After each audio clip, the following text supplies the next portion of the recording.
ಇವತ್ತೇನು ಬಹಳಷ್ಟು ದೊಡ್ಡ ಪ್ರಮಾಣದಲ್ಲಿ ಅಭಿವೃದ್ಧಿಗೆ ಹಿನ್ನಡೆಯಾಗಿದೆ, ಅವನ್ನೆಲ್ಲ ಮುನ್ನೆಲೆಗೆ ತರ್ತಕ್ಕಂಥ ಪ್ರಯತ್ನ ಆಗಬೇಕು ಅನ್ನೋದ್ರ ಜೊತೆಗೆ ಬೆಳಗಾವಿ ಅಧಿವೇಶನದಲ್ಲಿ ನಡೆದಂಥ ಸಂದರ್ಭದಲ್ಲಿ ಏನು ಗೃಹಲಕ್ಷ್ಮಿಯರಿಗೆ 5,000 ಕೋಟಿ ಕೊಡಬೇಕಾಗಿರ್ತಕ್ಕಂಥ ಹಣ ಇತ್ತು.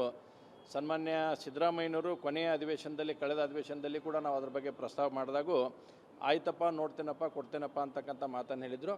ಹೀಗಾಗಿ ನಾನು ಸನ್ಮಾನ್ಯ ನೂತನವಾಗಿ ಮುಖ್ಯಮಂತ್ರಿಗಳಾಗ್ತಿರ್ತಕ್ಕಂಥ ಡಿ ಕೆ ಶಿವಕುಮಾರಲ್ಲಿ ವಿನಂತಿ ಮಾಡ್ತೀನಿ, ತಕ್ಷಣ ಈ 5,000 ಕೋಟಿಯನ್ನು ರಾಜ್ಯದ 1,24,00,000 ತಾಯಂದಿರ ಅಕೌಂಟ್ಗೆ ಹಾಕುವಂಥ ಕೆಲಸವನ್ನು ತಾವು ಮಾಡಬೇಕು ಅನ್ನೋಂಥ ವಿನಮ್ರಪೂರ್ವಕವಾಗಿರ್ತಕ್ಕಂಥ ಮನವಿಯನ್ನು ಅವ್ರಿಗೆ ಆದರೂ ಕೂಡ ಮಾಡುವಂಥ ಇಚ್ಛೆಯನ್ನು ವ್ಯಕ್ತಪಡಿಸ್ತೇನೆ. ನೋಡಿ, ಇವತ್ತು ಇದು ಕಾಂಗ್ರೆಸ್ ಪಾರ್ಟಿಯ ಆಂತರಿಕ ವಿಷಯ ಆಗಿರ್ತ ಕಾರಣಕ್ಕಾಗಿ ನಾನು ಹೆಚ್ಚಿಗೆ ಮಾತಾಡೋಕ್ಕೆ ಇದರಲ್ಲಿ ಬರೋದಿಲ್ಲ. ಯಾಕಂದರೆ ಕಾಂಗ್ರೆಸ್ ಪಾರ್ಟಿಯ ಹೈಕಮಾಂಡ್ ಆಗಲಿ ಕಾಂಗ್ರೆಸ್ ಪಾರ್ಟಿಯ ನಾಯಕರು ಇದರ ಬಗ್ಗೆ ಸಾಕಷ್ಟು ತೀರ್ಮಾನಗಳನ್ನು ತೆಗೆದುಕೊಳ್ಬೋದು.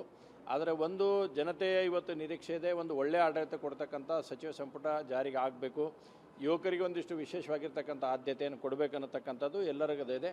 ಭ್ರಷ್ಟಾಚಾರ ರಹಿತವಾಗಿರ್ತಕ್ಕಂಥ ಆಡಳಿತಕ್ಕೆ ಮುನ್ನಡಿಯನ್ನು ಬರೀತಕ್ಕಂಥ ಸರ್ಕಾರ ರಚನೆ ಆಗಲಿ ಅಂತಕ್ಕಂಥದ್ದು ನಮ್ಮ ಅಪೇಕ್ಷೆನೂ ಕೂಡ ಇದೆ, ರಾಜ್ಯದ ಜನತೆಯ ಅಪೇಕ್ಷೆ ಕೂಡ ಇದೆ. ಇದಕ್ಕೆ ಒಂದು ಸ್ವಲ್ಪ ಆದರೂ ಕೂಡ ಒತ್ತು ಕೊಟ್ಟರಂತಂದರೆ ಒಂದು ಒಳ್ಳೆಯ ಆಡಳಿತನ ಕೊಟ್ಟರೆ ಮತ್ತು ರಾಜ್ಯದ ಅಭಿವೃದ್ಧಿ ದೃಷ್ಟಿಯಿಂದ ಏನು ಕಾರ್ಯಗಳನ್ನು ತೆಗೆದುಕೊಳ್ಬೇಕು, ಇವತ್ತು ಎಲ್ಲ ಸಂಪೂರ್ಣವಾಗಿ ಅಭಿವೃದ್ಧಿ ಅನ್ನೋದು ಕಂಪ್ಲೀಟ್ ಕುಂಠಿತವಾಗಿರ್ತಕ್ಕಂಥ ಸಂದರ್ಭದಲ್ಲಿ ನಿಮ್ಮ ಮೇಲೆ ಬಹಳ ಗುರುತರವಾಗಿರ್ತಕ್ಕಂಥ ಜವಾಬ್ದಾರಿ ಸನ್ಮಾನ್ಯ ಮುಖ್ಯಮಂತ್ರಿಗಳ ಮೇಲೆ ಬರುತ್ತೆ. ಅದನ್ನು ನಿಭಾಯಿಸ್ತಕ್ಕಂಥ ಶಕ್ತಿಯನ್ನು ಭಗವಂತ ಅವ್ರಿಗೆ ಕರುಣಿಸಲಿ ಅಂತೇಳಿ ಈ ಸಂದರ್ಭದಲ್ಲಿ ಹಾರೈಕೆಯನ್ನು ಕೂಡ ನಾನು ಹಾರೈಸ್ತೇನೆ. ನೋಡಿ, ಕಳೆದ ವರ್ಷ 4ನೇ ತಾರೀಕಿಗೆ ಆಗಿರ್ತಕ್ಕಂಥ RCB ಕಾಲು ತುಳಿತದಾದಮೇಲೆ ಅದರಲ್ಲಿ ಯಾರು ತಪ್ಪಿತ್ತು ಅನ್ನೋಂಥದ್ದು ಮೇಲ್ನೋಟಕ್ಕೆಲ್ಲ ಸಾಬೀತಾದಮೇಲೆ ಕೂಡ ಇಲ್ಲ ಅಂತಕ್ಕಂಥ ಮಾತನ್ನು ಹೇಳಿದರು.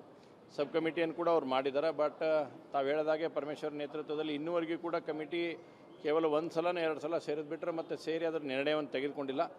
ಈಗಾದರೂ ಕೂಡ ತಕ್ಷಣ ಅದರ ಬಗ್ಗೆ ನಿರ್ಣಯವನ್ನು ತೆಗೆದುಕೊಳ್ಳುವ ಮುಖಾಂತರ ಹಿಂದಿನ ಸರ್ಕಾರದ ಏನು ತಪ್ಪುಗಳಿದ್ವು ಅವನು ಕೂಡ ಎತ್ತಿ ತೋರಿಸ್ತಕ್ಕಂಥದ್ದು ಅದರಲ್ಲಿ ಬರಬೇಕು. ಹಾಗೂ ಮತ್ತು ಮುಂದಿನ ದಿನಮಾನಗಳಲ್ಲಿ ಈ ರೀತಿಯಾದಂಥ ಅವಘಡಗಳು ಕರ್ನಾಟಕದಲ್ಲಿ ಸಂಭವಿಸಿದ ರೀತಿಯಲ್ಲಿ ಒಂದು ವ್ಯವಸ್ಥೆಯನ್ನು ಮಾಡ್ಕೊಳ್ಬೇಕನ್ನೋಂಥ ಆಗ್ರಹವನ್ನು ಸರ್ಕಾರಕ್ಕೆ ನಾವು ಮಾಡ್ತೇವೆ.